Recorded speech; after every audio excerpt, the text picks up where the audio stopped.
This is Autoline Daily, the show dedicated to enthusiasts of the global automotive industry. And we start off the week with the stock price of almost every single automotive stock around the world taking a nosedive. And it's all because of U.S. tariffs. Over the weekend, President Trump said he really didn't care if tariffs cause imported car prices to go up because American car buyers would buy more American cars. But the thought of higher prices did not sit well with investors.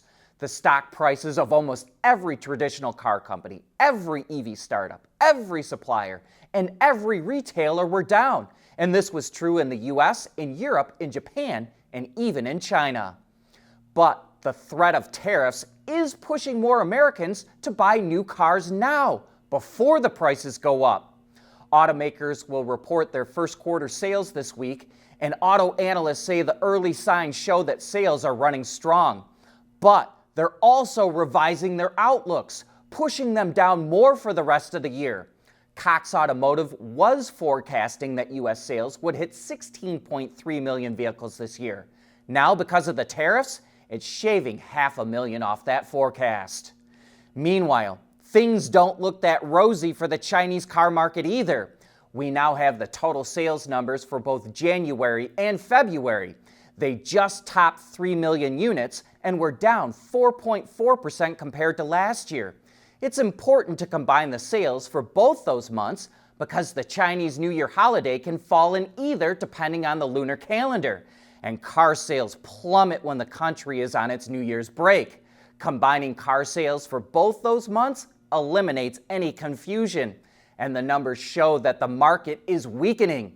Another important development is that sales of new energy vehicles lost market share. They hit 44% of the market. And though there's always a seasonal dip in NEV sales during the winter, this is something that we'll keep an eye on. Out with the new and in with the old. Volvo is bringing back former CEO Håkan Samuelsson to once again lead the company. Samuelsson was replaced as CEO in 2022 by Jim Rowan, who officially steps down today.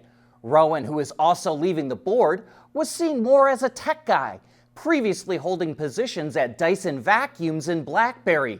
But Samuelsson will only serve as president and CEO for 2 years while the company searches for a long-term successor. It's surprising that Volvo did not let Rowan finish out the transition to a new CEO. But here's a clue why. Volvo said that, quote, "The company is best served by leadership with deep industrial experience, deep knowledge of our group, and a proven ability to execute in challenging environments." Apparently, the board decided that Rowan was not that person. There's nothing wrong with heavy metal. Hey, lighten up. But with world-class composite material, Teijin Automotive Technologies makes vehicles lighter, safer, and more eco-friendly. Toyota got ripped by environmental groups for sticking with hybrids and being slow to introduce pure electrics. But now the automaker, especially Chairman Akio Toyoda, must feel vindicated. Reuters reports that the company can't keep up with demand for its hybrids. Suppliers are struggling to keep pace, which is causing part shortages and leading some customers to wait months for their vehicle. The automaker is dealing with low hybrid inventory in major markets, including the US, Japan, China, and Europe. The global market for hybrids has grown significantly. According to LMC Automotive, automakers sold 16.1 million hybrids, including plug-ins around the world last year, up from 5.7 million 5 years ago. Renault and Nissan are shaking up their partnership. They're both planning to reduce their stake in the alliance, while at the same time increasing product sharing. Each company currently holds 15% of the other shares, but they plan to cut that to 10%. However, we would also note that a French trust, which Renault is part of, holds a little over 18.5% in Nissan. Beyond the reduced stakes in each other, Nissan wants to sell its share of their joint Indian operations to Renault. That means Renault would own 100% of the Indian business, but they will still collaborate on production, sales, and service. And as part of the new strategy, Nissan would no longer be required to invest in Ampere, Renault's EV and software division.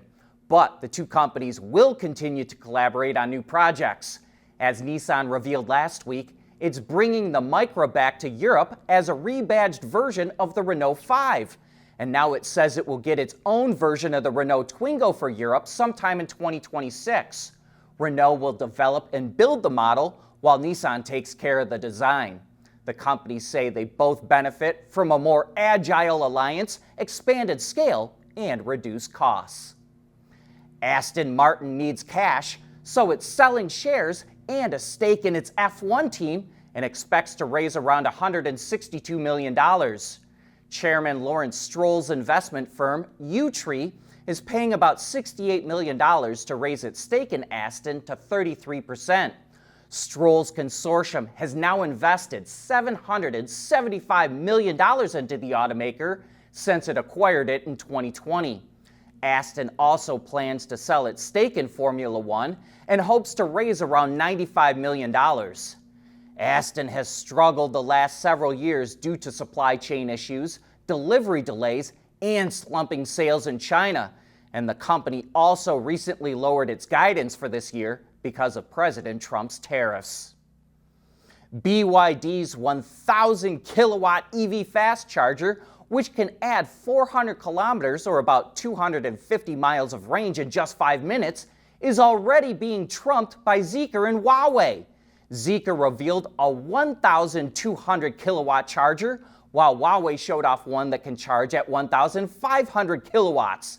That last one is capable of adding 20 kilowatt hours per minute of charging and fully charging a battery in 15 minutes. The key will be how many models offer this capability and how many chargers are actually available to customers. But it looks like the charging industry could be going towards ultra-fast charging. And here's something we were surprised to see. President Trump pardoned former Nikola Motors founder and CEO Trevor Milton. Milton was sentenced to 4 years in prison in 2023 after being found guilty of lying to investors about the company's technology. But Milton revealed in a social media post that Trump issued him a full and unconditional pardon. However, he wasn't in prison at the time because he was appealing his case. It's not exactly clear why Trump pardoned Milton. When asked by reporters why he did so, Trump responded that it was, quote, highly recommended by many people. But we think it should be noted that Milton and his wife donated $1.8 million to Trump's re-election campaign, and that 2 lawyers who defended Milton during his fraud case have ties to Trump. Adding another wrinkle to the story, Nikola's stock shot up 80% after Milton's pardon. And this got us thinking for our next Autoline poll. What do you think about President Trump pardoning Trevor Milton? Do you think it's another disgusting example of corruption in the Trump White House? 2, completely justified. Trevor didn't do anything seriously wrong. 3, I don't care one way or the other. Or none of the above. See my comments below. And remember, you can find the poll on our YouTube homepage. Just look for the tab that says Posts. And that's a wrap for today. Thanks for tuning in.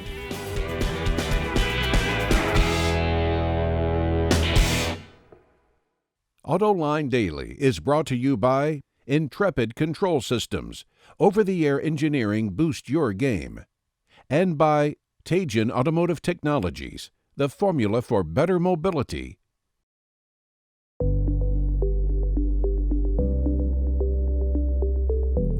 Developing today's vehicles. Issues can happen in an instant. When's the best time to solve a problem?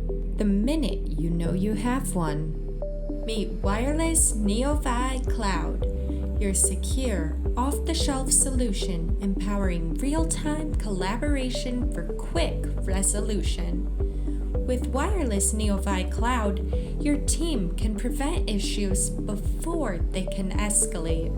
Driver communication data and remote diagnostics to analyze and resolve your problems using OTA, allowing your executives oversight throughout the process. Wireless Neovi Cloud, your vehicle update solution in production and on the road. Intrepid Control Systems, driven by your data.